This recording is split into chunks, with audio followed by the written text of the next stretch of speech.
egregious. Damn it. Locked. No way I got the place wrong. This is it. Gotta be.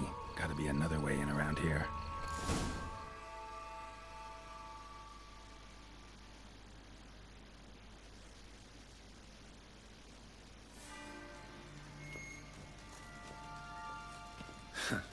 Agreed to meet a vampire at a cemetery. How much more cliché can you get? Nothing comes readily to mind. Could have left the door unlatched. What of my privacy? I value it rather deeply. Unmolested, especially by unwanted guests, that's my preferred state. Besides, I knew you'd find a way to get in. True enough. Need to find your friend. I'm hoping you'll agree to help. I shall do whatever's in my power. Yet what you want or even need must matter little. What matters is what Detlef wants. If he does not wish to be found, you will not find him. Ever. End of story. Come on. Gotta be some way.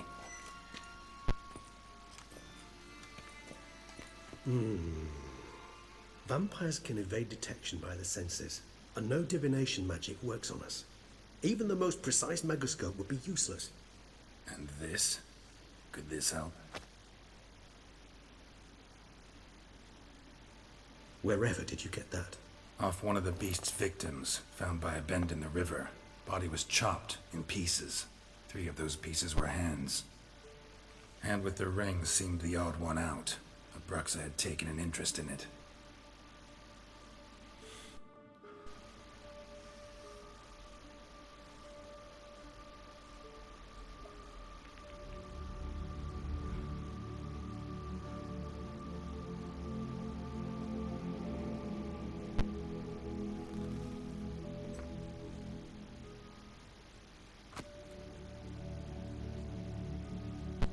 It's Detlef's hand, without a doubt. It will do splendidly. The hand. What do you plan to do with it? You've heard of Kovinares' theory of tissue memory retention. Rings a distant bell. Read about it in Alchemia Oblitera. There's a copy at Kaer Morhen, tattered, nearly disintegrated. But if memory serves, Kovinares never managed to prove it worked. He did prove it, just never managed to publish his findings. He and I corresponded, you see, after we became friends. Thus, I know he completed his research and performed the first tests. It's complicated, so without delving into details, it is possible to use any piece of tissue to reconstruct what a whole body experienced. How's it work? We need any special equipment? We must brew a decoction which Kovinares gave a rather poetic name, resonance. Once imbibed, it sends one into a trance similar to that induced by narcotics. This triggers visions of events linked to strong emotions experienced by the tissue's owner. Picture it as dreaming a fragment of someone's life. Any chance we might see what Detlef was doing just before he lost his hand? Indeed. Though I also hope resonance will reveal the location of Detlef's hideout. Ring's pretty intriguing. Made of no metal I've ever seen. And the ornamentation. It comes from our home, where we lived before the conjunction of spheres. It's actually mine. I received it from a dear old friend. You might call him a humanist. He saw us vampires as guests here, guests who owe their hosts, meaning you humans of the elder races, respect. Respect? Meaning not to treat us like cattle to be slaughtered for food? Precisely. And the reason why I, in turn, gave it to Detlef. To remind him of the ideals my old friend championed. Can't you just summon Detlef? You're both hired vampires. There's gotta be a way. If I'm to be entirely candid, there is indeed one. But believe me, we will be better off never availing ourselves of it. It is a last resort. Absolutely. Last resort? The hell? Why? There is a being who can summon Detlef. Possesses the authority, even the power, to force him to appear in a given place. But the very act of contacting this being, well, it's akin to walking a slack line extended over a chasm filled with molten lava. An exercise as perilous to me as it would be to you. A risk I'm unwilling to take. I beg you, let's do it my way. It will be both quicker and easier. Kovinares spent half his life proving his theory. Wild guess. Making a dose of resonance won't be easy. You guessed correctly. In addition to Detlef's tissue, we shall need a powerful occipital lobe stimulant. Effectively a poison, to make one susceptible to visions.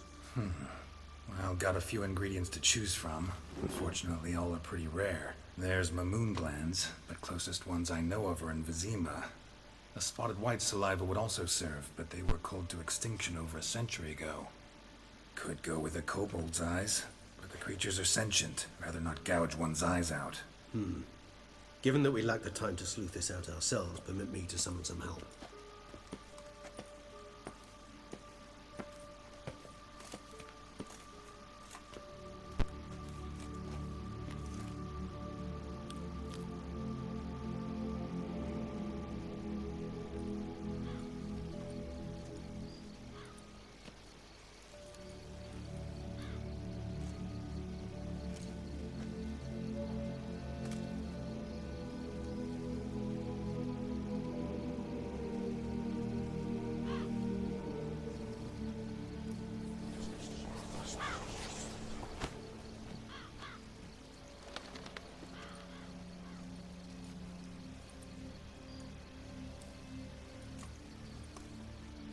What was that?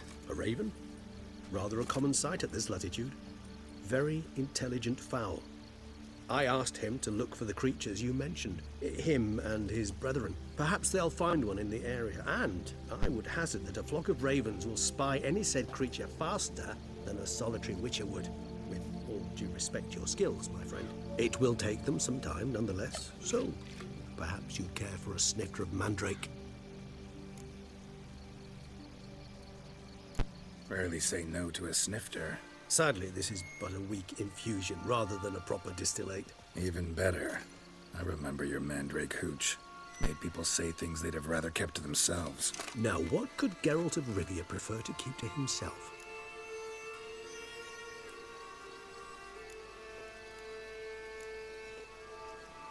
Everyone's got some secret. I agree wholeheartedly. I also believe it wise at times to share one's secrets, unburden oneself to those one can trust. This your sophisticated way of asking me if I trust you? I prefer almost always to ask you directly. It seems a test of intelligence, one you just passed. Maybe you should go first. Reveal one of your secrets. After all, you vampires lead very interesting lives. Anything in particular interest you?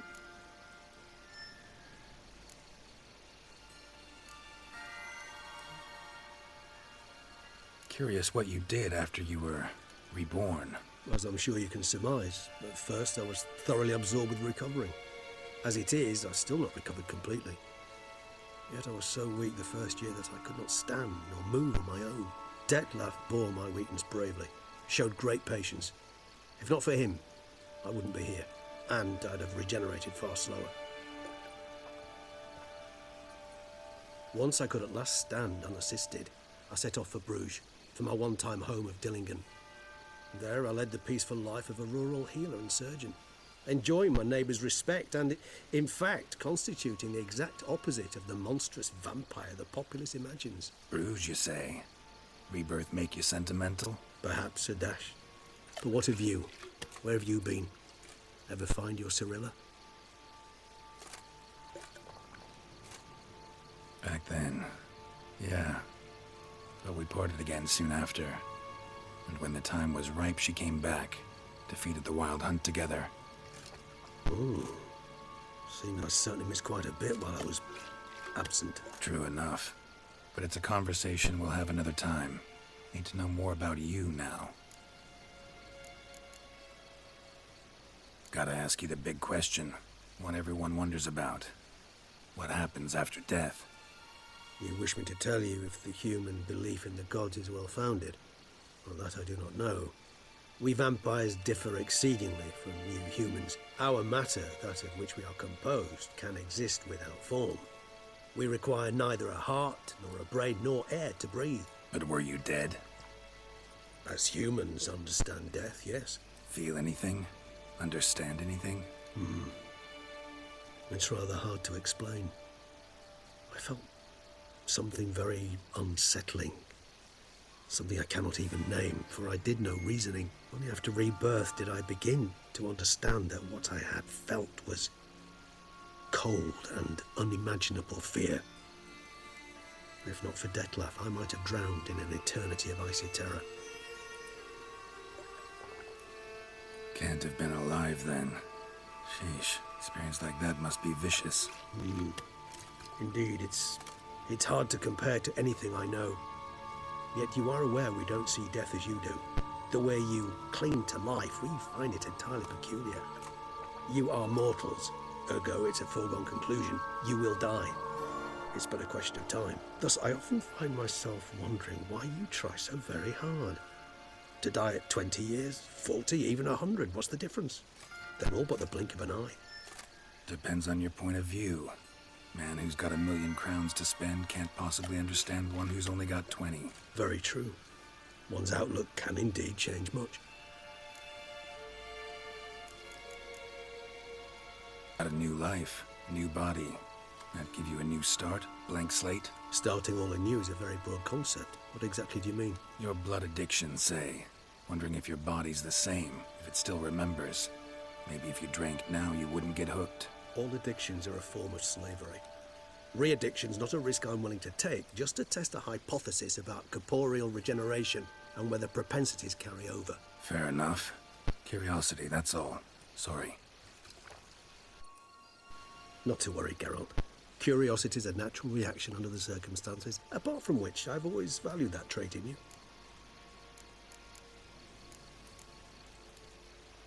Always fascinated me the way vampires can regenerate. A hand growing back is one thing, but Detlef recreating you out of a wet smear? Something else entirely. A difficult and laborious process, but one that's possible, as my presence proves. But I've heard you too had quite the adventure. They say you lost your memory. For a bit, but Triss helped me get it back. Actually, pretty damn lucky I only had amnesia. Yes, you humans are rather buggered in those terms. To strip you of life is, well, it's just plain easy. I've always pitied you in that regard. We vampires are much harder nuts to crack. If a member of another race kills one of us, we can be reborn with a living higher vampire's help. However, if one of our own strikes the deadly blow, death is permanent. There can be no rebirth. One of the chief reasons why vampires long ago swore never to fight one another. All right, give you one question. What do you want to know? One question to ask one as fascinating as you, Geralt. Cruel parsimony, I'd say, but I shall do my best to make it count.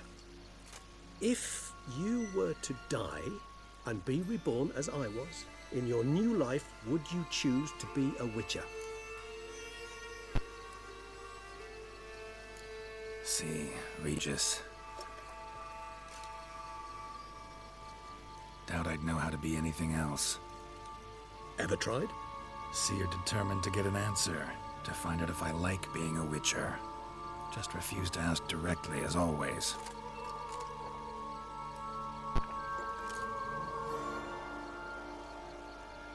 I like being on the path.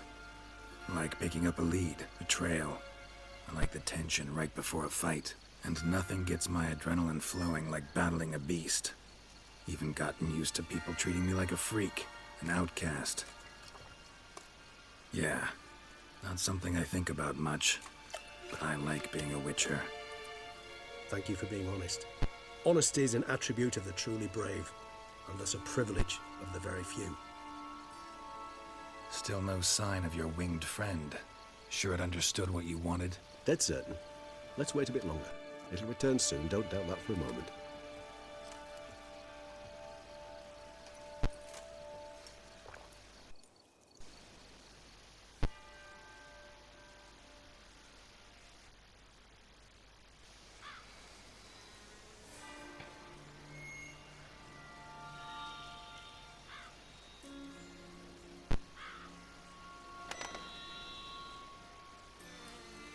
Ever vigilant, even in his sleep. Quite vampire-like, in fact. Are you absolutely certain they don't administer a few of our genes during the trial of the grasses?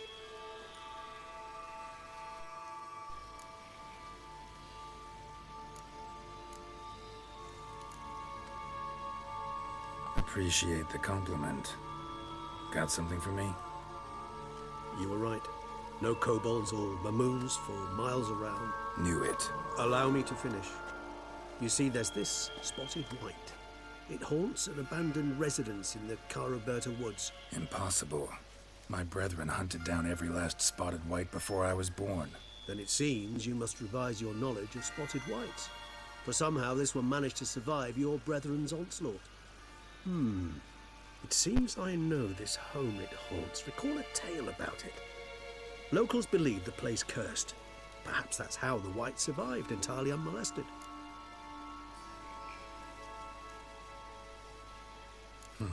Know anything else about this curse? I don't recall much in particular. Really don't attach much importance to such things.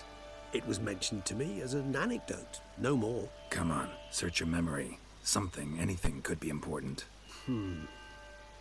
I believe it had a relation to hunger, or, perhaps greed, rapacity. Someone was punished for something...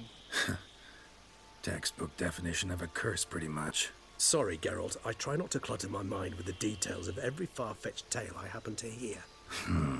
What are your thoughts? A specimen of a species thought long extinct, and a curse in one place. That a coincidence, or are they related? Ah, professional curiosity. Personally, I've nothing against you delving into this dilemma, but please remember we need the white's saliva. Nothing beyond that. Whites rarely appear in the woods, even less likely to find them in abandoned human homes. They inhabit remote wildernesses, old abandoned cemeteries. What's your point? This might not be a spotted white after all. Your little helper might have made a mistake. I sincerely doubt it. Ravens are devilishly intelligent creatures, and they've highly developed observational skills. What exactly did they observe? The area around the estate, it's covered in spoons. Spoons? Spare me the skeptical smile. I'm but the bearer of this news. Or perhaps this spotted white is a hoarder. Or the spoons are somehow related to the curse. Let's do this. Start making your decoction while I go get some saliva from that white. Uses it in its brews. Do you imagine the white will simply sell you some? Worst case scenario, I'll bring you its salivary glands. They ought to do as well. For a moment there, I imagined you asking the white to spit into a vial. Quite amusing as a thought, but the salivary glands will do fine indeed. So, see you later. Yes, till later. I shall start by perusing some tomes. Tomes? Thought you were gonna make this decoction. We require one last ingredient. Alas, obtaining it could prove a trifle toilsome. Thus, I hope to identify a suitable alternative. All right. Good luck. And to you, my friend.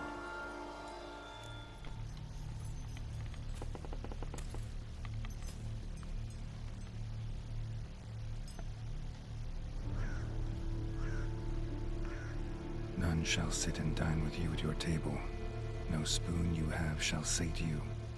Never again shall you wish to spy your reflection in the mirror. Sounds like a curse, all right.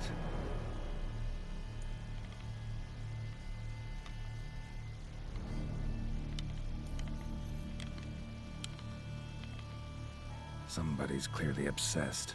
Regis mentioned the place might be cursed. Can't be a coincidence. Need to look around. Cauldron I was looking for. White's not particularly tidy. Table set. White who lives here is getting ready for some sort of feast. White that lives here, definitely afflicted by a curse, and it's been trying desperately to lift it.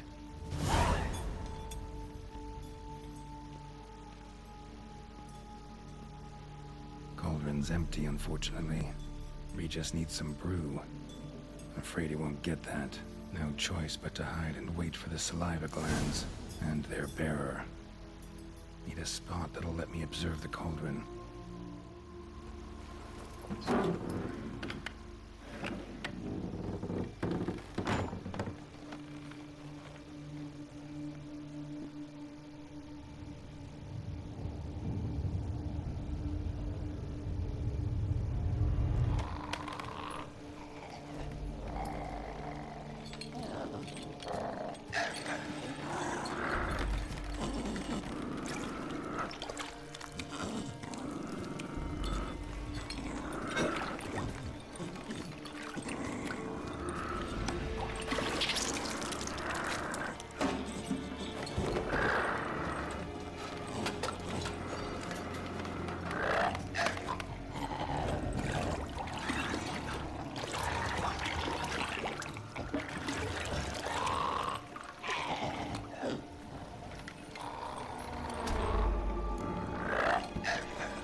Not gonna hurt you.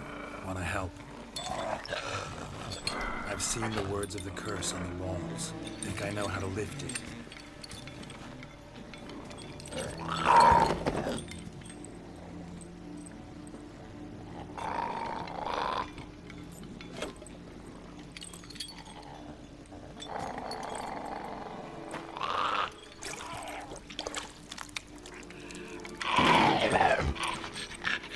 You tried to bring folk here, convince them to sit at the table with you, right? Well, I'm gonna be your guest now. Your willing guest.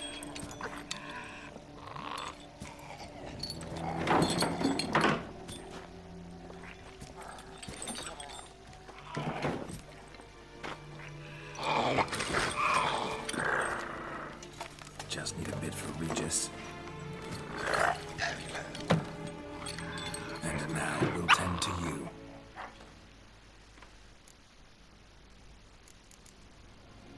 Need to get this right. Words of the curse were, none shall sit and dine with you at your table. No spoon you have shall say to you, never again shall you wish to spy your reflection in the mirror.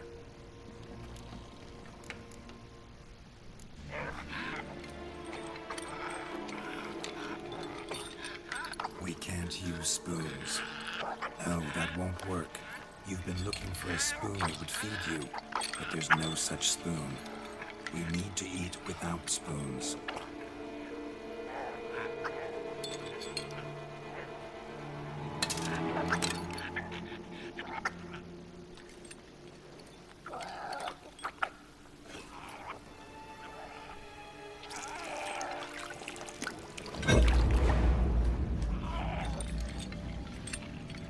Open your eyes. You need to see your likeness.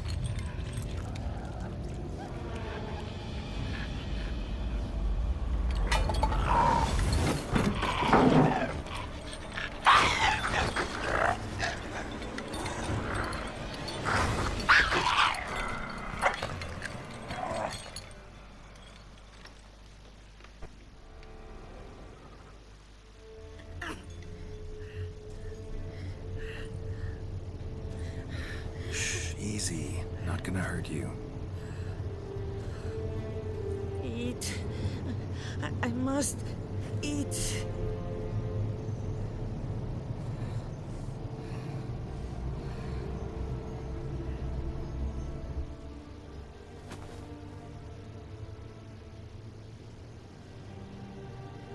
I'll take you someplace safe.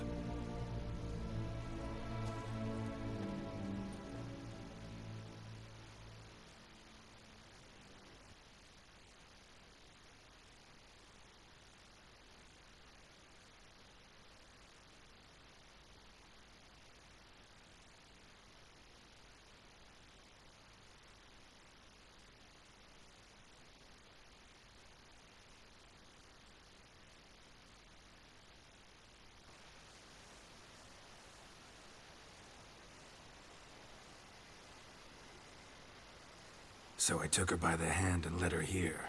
Seemed the only sensible place for her. You did the right thing, sir. She should recover quickly here. Don't worry, sir. I shall see to everything.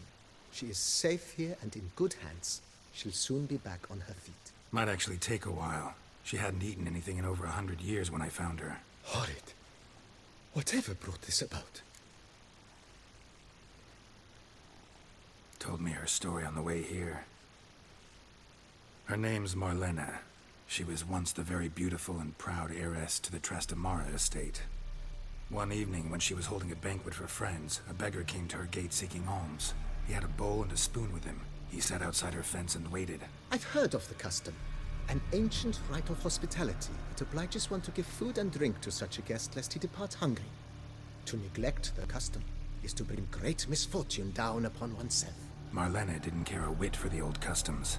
She drove the man off, saying she'd rather feed the leftovers from her feast to her dogs than to give the beggar anything. The beggar then broke his spoon, cast a curse.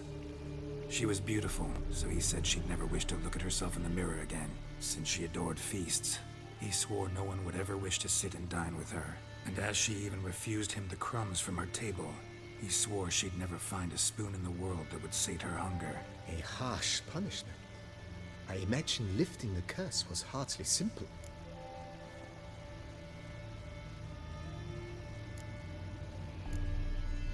Curses are tricky.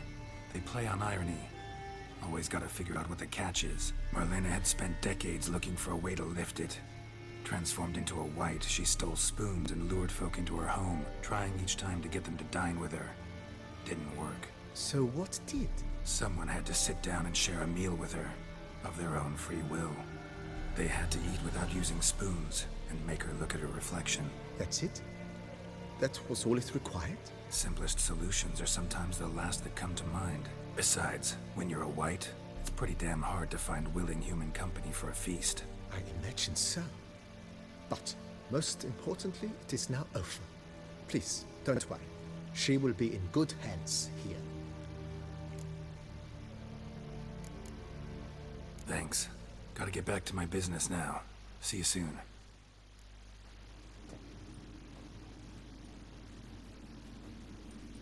Think your friend's hand will make for a nice broth? You've clearly honed your sense of humor. But we are not cannibals, Geralt. I took a fragment of tissue from the hand. It will suffice to prepare some resonance. What did you do with the rest? I cremated it, as our codex commands. A raven told me you'd acquired the necessary ingredient. Pretty helpful creatures. Call on them often? I try not to overdo it, but they can be so useful. As they were now, when I merely needed to be sure I could arrive in time should things go sour. Managed fine alone, but thanks for the thought. Gonna need much longer to finish brewing resonance? Mentioned a last ingredient, too. What about that? That, I fear, might prove troublesome. You see, to use the concoction to summon the memories of one, the solution must contain the blood of another specimen of the same species. Shouldn't be a problem. I happen to know a higher vampire who should be willing to help. Right, Regis? It's not that simple, I'm afraid. While you were away, I tried my damnedest to identify a replacement, but alas, none such exists. Not sure I understand what the problem is. Can't we just draw some of your blood? The blood must be in an agitated state. As I'm certain you know, higher vampires can change their corporeal shell. As our flesh changes, so does our blood's chemical composition. To make a long story short, I shall need to induce in myself a state of strong psychokinetic arousal. In brief, madness, rabidity. That stands to be very, very dangerous. Dangerous? Why? I mean, you'll still be you, right? True, but I should be highly agitated, in a state of fury. You know better than I that fury cannot be controlled. If you've ever seen an enraged vampire, you know very well that all who find themselves nearby will be in grave danger. How will we handle that? I'd rather not have you lunge at me, claws extended. That makes two of us. But worry not. I've thought it through very thoroughly. Details to follow soon. All right, so what do you want to do? We shall visit Teshamudna, an ancient vampire estate. There we will find cages suspended in the air. I will enter one, be confined. You will lure beasts there. Beasts you will then kill. The bloodletting should prove profuse. Abundant enough so that the blood scent will drive me mad. Wild. Teshamudna. What's it like? It is a place of torment. A torture chamber. Long ago, shortly after we'd arrived in this world, one among us named Kagmar developed such a taste and lust for human blood that in one night he could imbibe an entire village. This brought trouble on the entire species. Common folk wearied quickly of living in constant fear. They began to hunt us, seek the aid of mages and witches in tracking us down. So what? Not like they could ever hope to kill you. But they were bothersome. Forgive the comparison, but when did you last enjoy mosquitoes buzzing around your head? In any case, the other vampires decided something had to be done. Kagmar had to be caught and punished.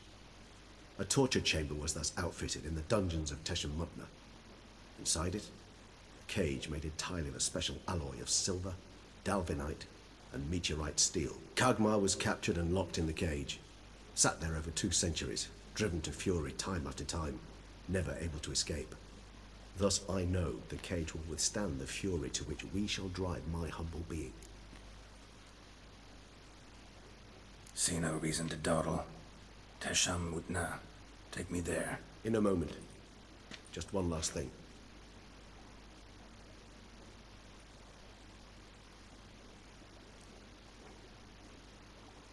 What was that?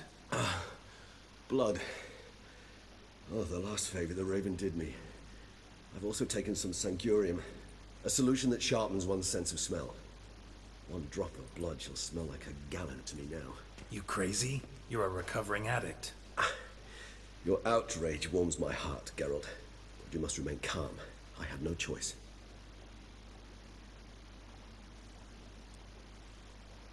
As things stand, the die is cast. High time we set off for Teshem Mutna. My head's spinning already, and you're starting to smell quite tasty. And you're starting to scare me.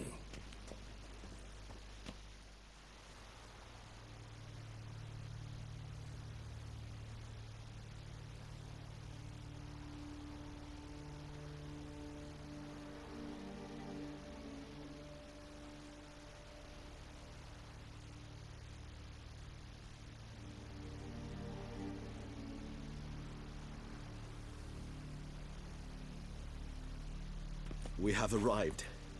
The sacrificial chamber of torture and torment lies underground. Sure you know what you're doing? I can only hope I do.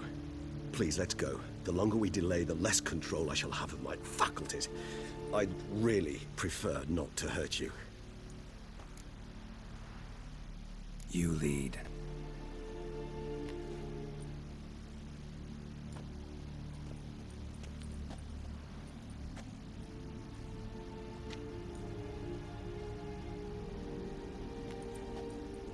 Scurvers must be getting close to their feeding ground. Correct. I told you there'd be danger.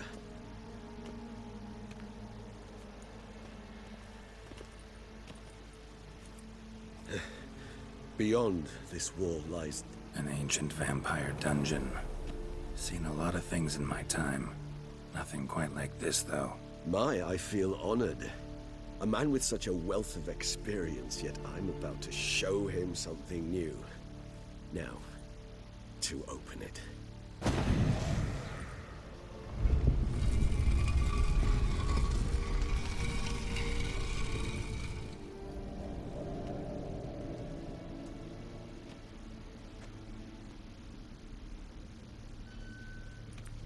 Charming place. But what are all those cages for? Mentioned one vampire being kept here. Yes, well... You see, humanitarians is something my ancestors were not. They concluded Kagmar would best be punished if he were tormented with the scent of blood he could not taste. Thus, they also kept humans here. Humans whose blood they slowly let.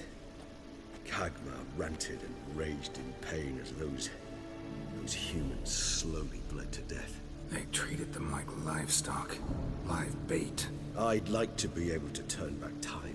Deny it, but alas, I can do neither. Feel shame for my brethren. That is all I can do. Don't take it so hard. Nothing you could have done about it. Let's get to work. Well, that was awkward. Fine. I prepared the bait. Please be so kind and place it. Ideally at the tunnel entrances. The scent will spread most effectively then. Place the bait at the tunnel entrances. Monsters will catch its scent more quickly. When I think how these tunnels got here, send shivers. It was the natural order of things. The place reeked of death and it attracted necrophages.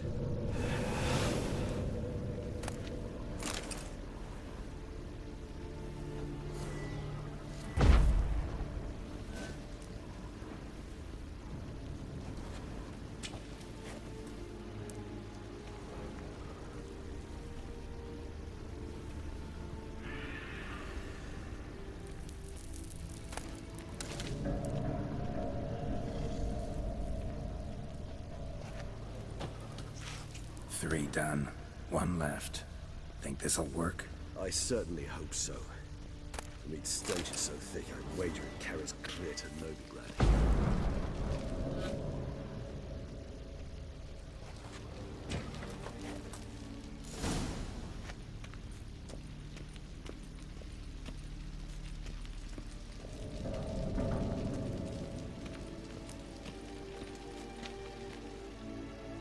Bait set. What now? I shall enter the cage. You must chain me inside. The bars are made of an alloy that will prevent me from transforming into mist. Kinda thought you wouldn't want to. I shall be in great pain. My sole thought being to stop that pain. I cannot know what I will do.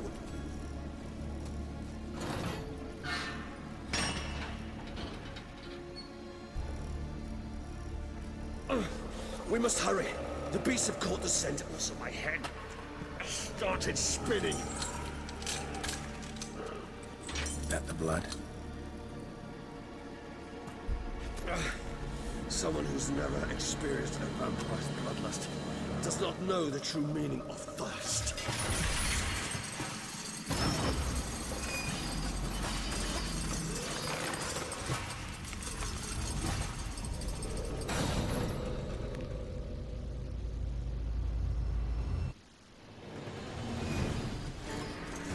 A safe word. You know, something you'll say when you can't take it anymore.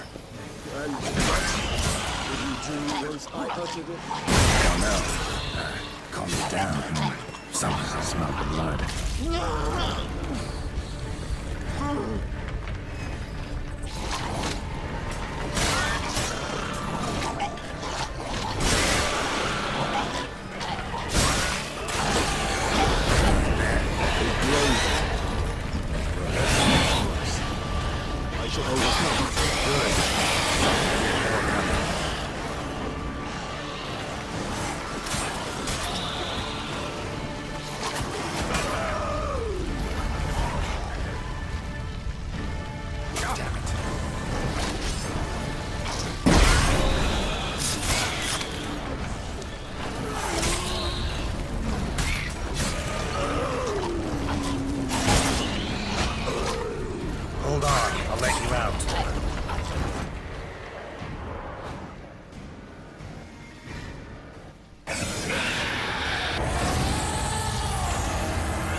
Dry in a few hours. Scent won't bother me.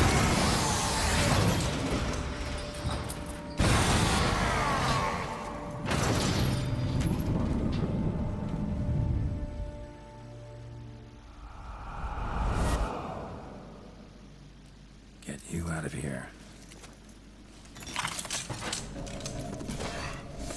The concoction.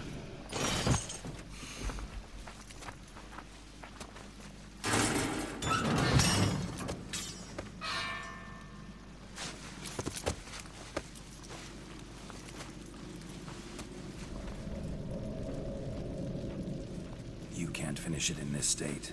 Tell me how. I'll help you.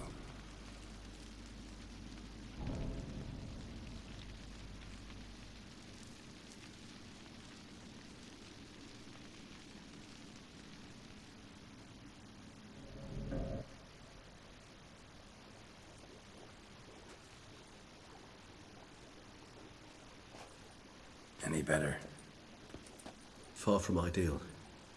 And some time must pass before I fully recover. But yes, a bit better, thank you.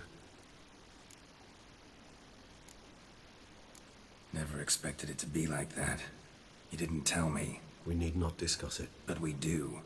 Because if I'd known you were going to subject yourself to torture... What would you have done? Found Dettlaff some other way. I did not wish you to use any other way. Did that occur to you? No. Because I thought no being would ever willingly subject itself to that kind of pain. You vampires aren't any different from us in that regard. I told you, the pain is my way of paying my debt. The enormous debt I owe Detlef. If I had to do it again, I would, in a heartbeat. Resonance. It's ready. Are you certain you followed the formula? The proportions were exact, the brewing time precise. This is important, Geralt. The slightest deviation could cost even a witcher dearly. Relax. Got some experience brewing potions. Very well. In that case, let's begin.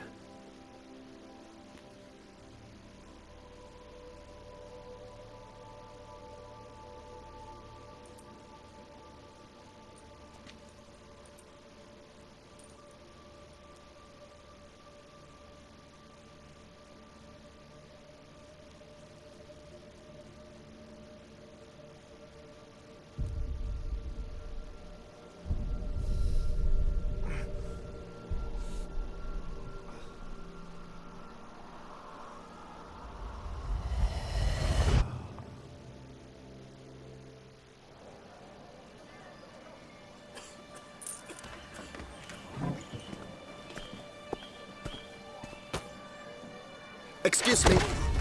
I shall only take a moment. You jumped the queue, sir. But Count, sir, you must understand. I've a meeting. The Count... Sir, you were next. Please, take a seat. This gentleman was here first. Step down or you shall regret it. Ah, fails to realize he was your friend, Count.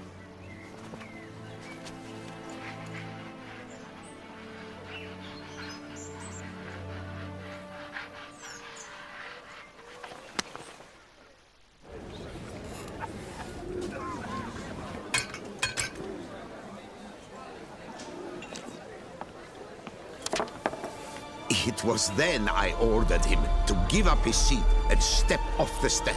If only you'd seen his face. We got him good, didn't we, Detlef?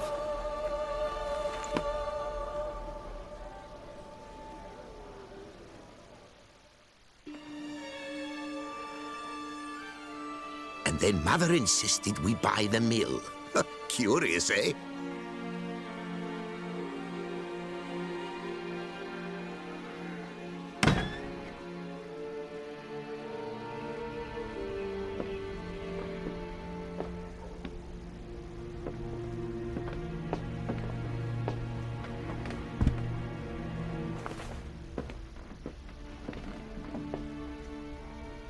But at least I've a yarn to spin for friends and associates. Forgive me. What?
Awake at last. You ride like a squirrel caught in a snare. I'd begun to fear they were death throes, that you'd departed. Sure wasn't pleasant, but it worked. What did you see? Delacroix. His death did not come easy. Seems Detlef had made friends with him. Still killed him. Chopped up his corpse. And he was overcome with fury, remorse. Cut off the hand that had committed the murder. Interesting. And entirely unlike the Detlef I know. See anything else? Saw a moment. Delacroix did something selfless. Was kind to Detlef. Guess it could have been the start of their friendship. Why the uncertainty? Nothing extraordinary about it. Normal, everyday situation, really. Visions were supposed to issue from strong emotions. Clearly, the situation provoked such emotions in Detlef. Keep in mind, he did later murder Delacroix. Killing someone who's grown dear to us, it's bound to elicit strong emotion. Vampires are no different in that regard. Did you see anything else? There was something. Showed up twice in the vision. The bootblack stand. Detlef first met Delacroix there. Went back after the murder, actually. Peculiar. Stand was somewhere in the port district. And the bootblack acted as if he knew Detlef. That would be even odder. Perhaps we should have a chat with the lad. Though I would expect no breakthroughs. It's our only lead. I'll go talk to him. Coming with. I shall join you later if it's no trouble. I don't yet feel strong enough to venture out. That's fair. Rest up. Be back as soon as I learn anything.